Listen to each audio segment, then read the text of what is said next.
Hey, my name is Shan Ali. I'm from the Young Innovators Network, and basically, what's happened recently is that we weren't able to have everyone live for this session.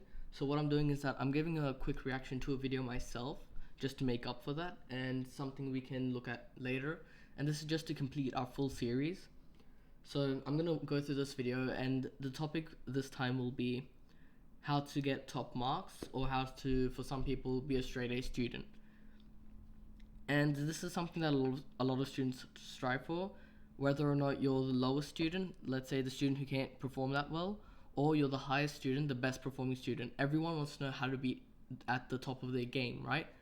Because if you're in Australia, you're a student in Australia, your ranking matters a lot, especially in school and for your HSC, and it'll matter a lot more when you're going to your uni as well. So I'm just going to quickly react, give my thoughts, and this is just to make up for everyone not being here.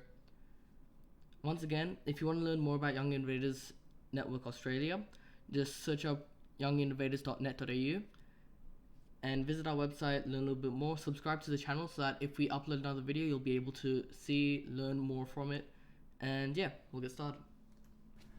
Today I want to talk about how you can become a straight A student.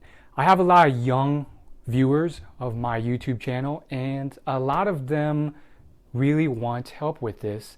And it's really great that you do, because first off, you realize that this is something that can be improved. A lot of people don't think this. They think that being good or bad at school is just something that's fixed into place and that can't be improved. That's actually true. When it comes to school, people think that, I know I have a lot of friends in school. Some of them don't perform as well because they get distracted, they talk a lot. And then when I talk to them about how they can improve their marks and stuff, when they face me, they see me a student who performs, I wouldn't say the best, but I would say pretty average, right? And then when they look at me, they'll be like, oh, this is something that's natural. It's because of, let's say, I know this may sound dumb, but some people say it's because of genes. Some people say, oh, you're just born smart like this. That's not the case. You have to do the studying, you have to put in the effort, and it's not something that's fixed, just like this guy's saying. So it's important to realize that you will always have room for improvement, and if you're not performing that well, just know that you are able to perform that well if you put the effort in. I'll just let him continue. Improved, which is not true. And then the second thing is that you actually care about improving. You're ambitious. A lot of people, adults and children, they just walk through life like a zombie. Once again, sorry for pausing really regularly, but this is also very true. A lot of people actually don't care. You might see a lot of people who say, okay, I'm going to work on getting better marks at the start of the year, but they never follow it up. And because of this is their downfall. So you have to start caring about the stuff, and you need to start putting in the effort. I recommend trying to do like maybe a 50-60 day challenge, and every single day you have to say, did I study for this? Yes or no? Did I study for this? After 50-60 days, if you haven't developed a habit yet, then run the thing for about nearly the whole year, and you'll see a massive and dramatic difference. So at the end of every single day, you have to say whether or not you've done such thing, and you need to put some sort of progressive steps towards completing your goals for studying. They sleepwalk through life, and they don't really want to improve or care to improve at anything in their life. So it's great that you have those two fronts. And I want to start off this video by giving you some context on my progression with grades in school, because you might think, oh, you're Asian, you always were great at school, you're always really good, Asians are always good at school. And that's a very common misconception amongst European countries, because a lot of the Asians there have really good grades. Turns out that my grades used to suck, and I'm talking really, really bad, C's and D's. And let's start at the beginning of the story. Don't worry, it won't take that long. So when I was in about middle school, I was doing all right. I was getting mostly A's and some B's, and I was just taking, normal classes like any other student was. And then one. Just saying, this sounds similar to my story actually. What happens is that throughout, let's say you're doing primary, everyone does really well. Some people don't, some people do. And let's say during the middle of primary, you might do bad for a little bit, but otherwise you'll be fine. And then you hop into high school, things get harder. you survive the first year, but the next couple years you start declining in your marks. So I'll just let him continue and finish off. One day, I took what was called at the time the gifted and talented class, which is, it was basically a test that they would have once per year. And if you tested into these programs, you were placed in the highest level classes for your respective topics, whether it was math, English, and so forth. And depending on how you did, sometimes you'd be placed in the gifted and talented class for one topic, but not in another. And my parents were always pushing every single year for me to take this test, and I always would. I would do what I could to prepare for it, and each time I would not get in at all.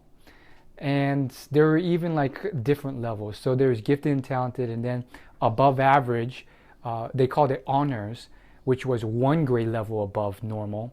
And then there was normal, and gifted and talented was 2 grade levels above.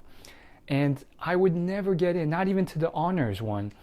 And so one day I took the test again, and boom, I actually did well. In fact, I tested in to all of the gifted and talented classes. Now there's obviously different topics, math, science, geography, and I tested into them all, and it was so shocking because first off, I thought my parents would be like so pleased, and they're like, cool, you got in, finally. I'm just gonna skip a little bit here because, I'm gonna skip a little bit here because I think I want to just quickly get to the point here.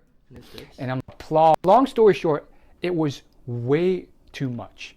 I went from getting about like 2 homework assignments a night, project long assignments left. Similar to what we was just discussing was that when you also enter a high school, you'll also get a lot more work to do, and you have to be ready to actually go through all of that. So if you're a year 6 student right now, and let's say you're going into high school next year, or you're currently a year 7 student, try being prepared for all your extra homework and assignments. I know it's a little bit late to mention that now, but it's going to be a lot more harder, so you need to get yourself prepared. That'll help you also in getting higher marks, obviously, because you'll have much less stress to deal with and more time to study. Left and right. And my grades dropped to the C and D level. And it was a very tough time for me. And for the next few years, I would say the next 2 or 3 years, I assumed this identity of C and D student. I got a lot of D's. This is similar to what happened to me in, I wouldn't say year 7 as much because my whole grade was doing horrible, but mostly I would say year 8 and a bit of year 9. During those 2 years primarily, my grades dropped. For math in particular, I was lucky to do well, and for English I was dropping as well. And then after that I put in some effort, and we'll talk about that later though. And I went into high school, and this was how I lived my life. I still took a lot of class in my life. I was going to be that kid who was Asian and yet doing horrible jobs, so more. Because this guy came and by the time I finished high school, I was getting straight A's. I had shot up like it wasn't just something crazy. It was certain mindsets, behaviors, and hard work that were instilled in me from Bob. It's not a fluke that some people do well. Some people are just, yes, they're naturally smart and they're geniuses and they don't have to do any work. But a lot of the times behind the scenes, that Asian kid you think is just seeing it much better than you. He's putting in a lot more mindset. You should hang around Bob a lot. He really enjoyed the whole process of getting an A. He really enjoyed every single moment he spent doing what he did. And I started looking at school a different way. I just thought the whole thing was a chore. And he instilled in me something that my family couldn't or didn't, which was the whole enjoyment process of mastering this and getting that A. It wasn't a chore anymore. And that level of excitement rubbed off on me. So hang around people who really know what they're doing. You might not find someone as excited as Bob, but you will find people wherever you are who are the best at what they do at their school. Hang around them a bit more, see how they think of school, and you'll start seeing how they behave differently. Which brings us to number 2. Okay. So apologies, I did skip a little, so this will be a little bit hard to follow, but I have a gist of what he's saying now. His first tip was to hang around people who are actually very smart. And I personally am utilizing this tip. This will help you in, so think of it like this. If you're in a class and let's say the people you hang around with are people who talk a lot in class, are disruptive students, students who don't perform well. Number one, don't expect them to help you with homework. Number two, don't expect them to help you in understanding anything. Don't expect them to do well in assignments. Don't expect them to actually understand the subject. And because you can't depend on them, because you can't turn to them for any help, they're not going to be, that just shows that these students won't be any help to you. So it's better for you to break your ties with them, or at least try and distance yourselves from them when you're trying to focus on studying.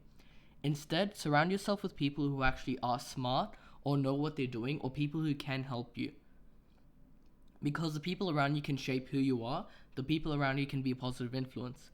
So for example, in mathematics, the reason you have smart students in a much higher, let's say, level and a much higher, let's say, class setting is because of the fact that when you have smart students together, they both compete and help each other to do well in their own subject.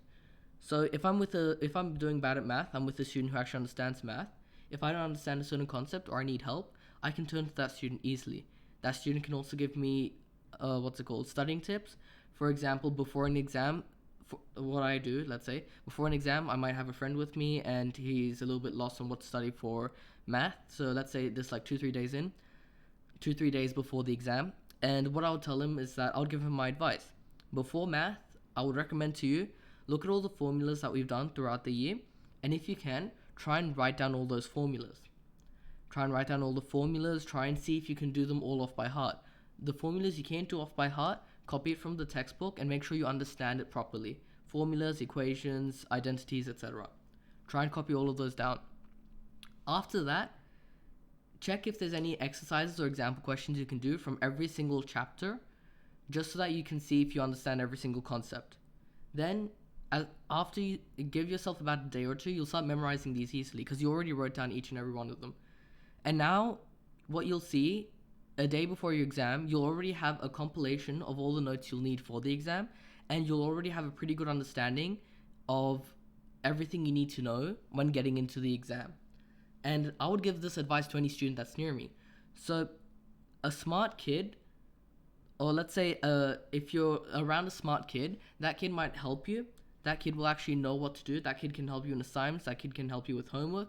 So it's better to be with other people who are much smarter or other people who are performing well. So it's very important if you're at school, identify which students are going to help you and try and be with them for your own sake. And also, eventually you might also become a positive influence. And also you might do really, really well. So that's his first tip, and that's what I think about it. So make sure to be around people who can help you and who are doing well. Think of homework not as a chore, but as the easiest way to increase your grades. Homework is by far the easiest way to increase your grades because sometimes they're just handing it to you. They're alley-ooping it to you. They're literally giving you free money because some homework assignments are so dead simple and you get so many points for it that it just naturally increases your grade. In fact, sometimes they'll even give you the answers in the back of the book.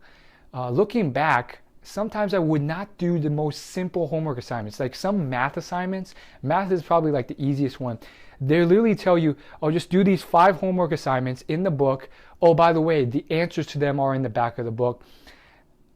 I wouldn't even do them. And every day my math teacher would give me that disappointed look where I wouldn't do the homework when everyone else in the class would. And they were the easiest points you could ever achieve. The third thing is actually, when it comes to your homework in particular, make sure your homework is complete. Forget about using homework as a means of studying. Forget about all that. You want to make sure your homework is complete so that it's, in that sense, your book work is complete. if it's not complete, that might affect your grades. In some schools, they actually mark you and grade you on your book work and what work you have completed, and that's very important for students. So by not doing your homework, number one, you're disadvantaging yourself because you're also going to decrease your grade. Number two, you're not doing the proper revision by utilizing your homework. And number three is that you're not actually doing any sort of revision at the same time. I probably already said that in number two. But the reason homework is sometimes a dodgeball is because if homework stacks up too much, it becomes stressful. So trying to avoid being stressed out by homework. And this is why some countries that don't actually employ homework sometimes perform really well, because of the fact that students also have time for themselves and they also have time for school, and they're able to separate that. So homework is kind of a dodgeball, but if you're in a country that has homework, try and utilize it to the best of your ability, but don't let it get the better of you. You want to take advantage of it. You don't want it to take advantage of you. So, yeah, that's about it for tip 2. When it comes to homework, try and do it. It is a dodgeball sometimes as to its effectiveness. However, try and take advantage of it if you can, and don't let it take advantage of you. Work to learn, not just to do. And what I mean by this is that, yes, you can cheat by just getting the answers in the back of the book, but that's not going to help you in the long term. You're going to be tested on this, and it's just going to get tougher, and you're not going to be able to just cheat your way to success. Instead, actually take time to learn. Don't just, when you're doing the homework assignments, actually learn why they take place. I just spent like 10 extra minutes every day actually understanding how to solve a math problem. And, slowly over time, I increased it at a comfortable rate. So I spent more than 10 minutes, but I actually started learning why and how you solve the problems. So when the test came around. So for this thing, I'm sorry for pausing in the middle of everything, but for this tip in particular, let's say I'll always go back to math, because math was something that, let's say, I perform well in. And let's say for math, you're not doing that well, right? And what you'd do is that if you can't find the answer to a question, you'd go to the answers page. Now, you'd go to the answers page, you'd write down the answer. Now, what you do is that when you go to the answer page, because here's what some people do wrong. They get the answer, then they move on to the next question. You should not do that. Avoid doing that at all costs. I say at all costs, but anyways, just avoid doing that. You want to first, after getting the answer, you want to figure out why is that the answer. Because if you understand why that's the answer, then it's actually worth going to the answers page and kind of quote-unquote cheating in that sense. So it's important to always go to the answers page and figure out why that is the answer, and also understand the working out behind it. Because if you get the answer, you write it down, but you don't understand the working out behind it, better go to another student and find out what that working out is, so that if you do that exact same question, then what will happen is that you'll know exactly how to do the working out, and you'll know, and it'll help you much more in your exam. Because if you go to, especially in like year 7, 8, and 9, teachers will just go to the textbook and take questions from there. Some teachers are really lazy, they might even take it from exams. So that's something you can actually take advantage of, and you should always try and figure out, if you're going to cheat to get an answer for homework or something, then make sure you understand why that's the answer, and make sure you understand how you get to that answer. Moving forward. I knew how to do everything. I might skip a little bit now. So reviewing it, nights it would take more. So all the same words. So I have behaviors, habits, but it's so worth it in the long run. Fourth thing that you can do is actually have behaviors, habits, or routines. They're basically all the same words, so I should have just said habits that actually work to finish what needs to be finished.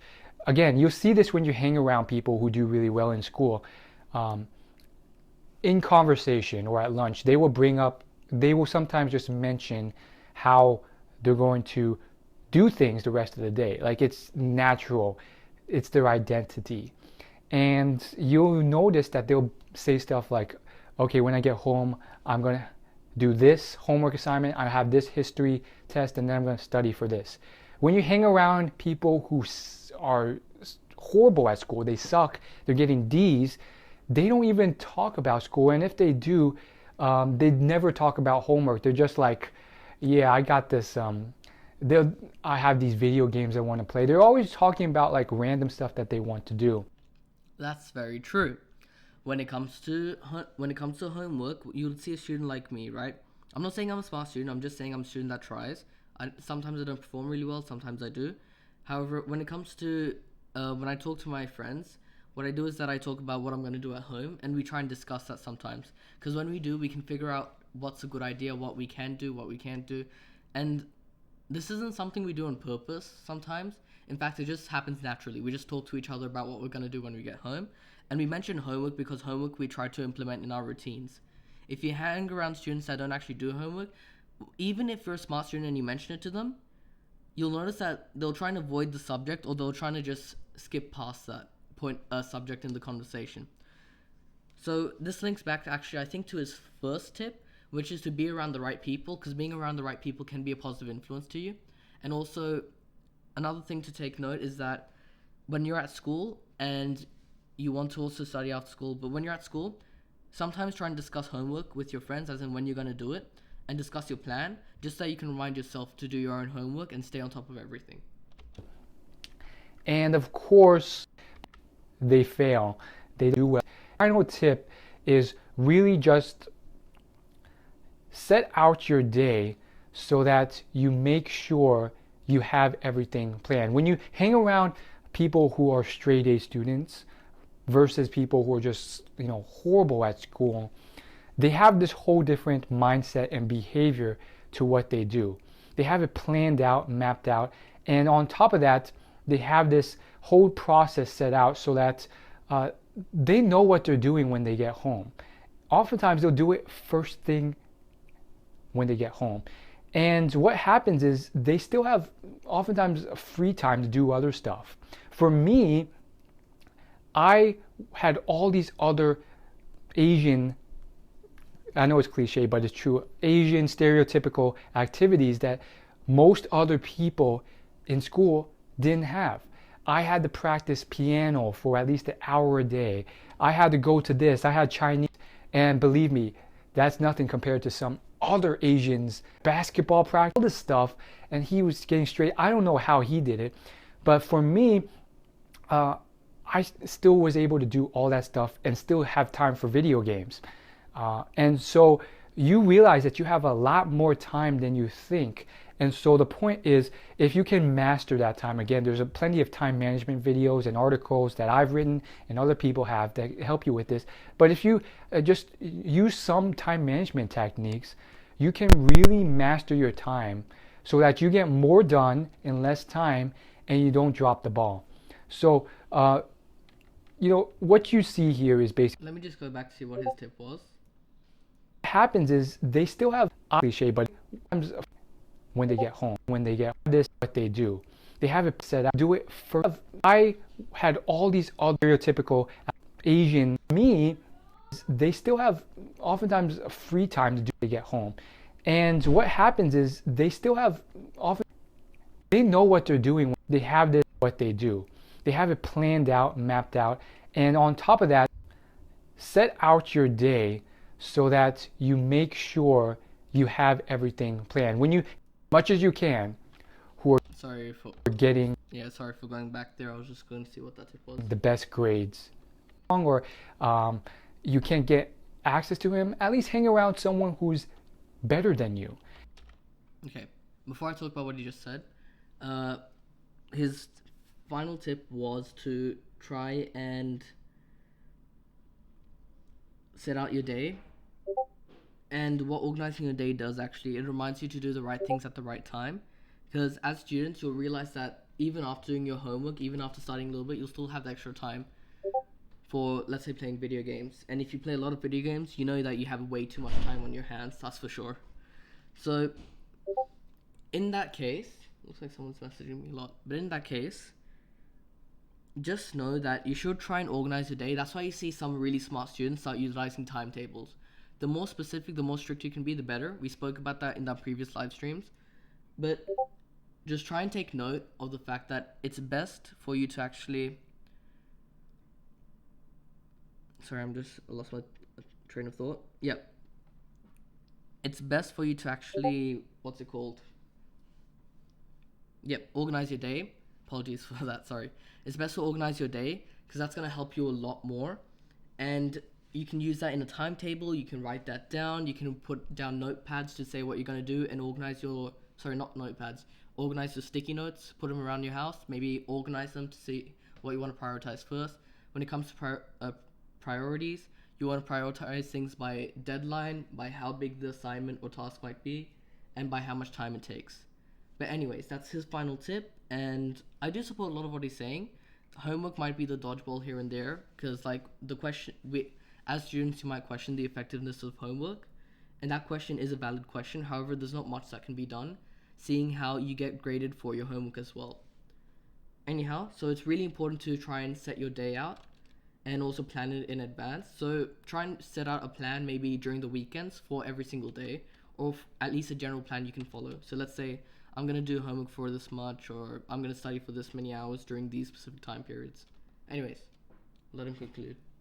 And you will improve because you just notice how they think and behave and act and talk about school, because it will slip out during small talk at some point, at lunch or wherever else. And you'll see how they think and act about this, and it will slowly start changing how you think and act. And that's really what changed my life. Hanging around people who are more successful in that area and just how they. See you guys later. Well, this guy has given a lot of really good tips that I actually support and also do follow. What he was just saying now was that it's important for us to try and go to someone that's actually smarter and better than us. And what you'll notice is that through their actions or the work or their mindset, you can actually analyze their mindset and realize what works for them and why it's working for them. Because if I see a student, let's say a student who's like, okay, I need to make sure I get this done before this certain time, you'll notice that that student actually performs really well. You'll notice that that student is very consistent and does a lot of things on time. And because of that, they have a lot of time for themselves, for their family, and for their own work. So hang around people that are better than you is actually much, much better for you than just random smart people. People who are better than you are people that can benefit you the most. Trust me. And that, because of hanging around people that are better than me, I was able to boost my marks and in fact get better than them in terms of how high my marks was going. That's the same reason why I topped my grade for, let's say, a certain subject, because I was hanging around people who were better than me in that subject, and they were giving me pointers, they were explaining things to me. Especially during COVID, when schools were locked down, I had to turn back to those really smart students because they're the ones who helped me understand everything. So that's going to be it for now. I know this was kind of weird compared to the rest of the live streams we had. The issue was there were certain issues that stopped us from all coming together to work on this. And even right now, I need to go somewhere soon. So thank you for being here and watching this live stream. And also, or watching this video, sorry. And also, just know that this is also sponsored by the Young Innovators Club, and here at the Young Innovators Club we try to work together for studying, for making things happen, for running workshops, and in this club we try and strive for the best and work on many projects. So I appreciate everyone coming here. Please like and subscribe to support us as well, and see you later. Try and employ all these tips and have fun.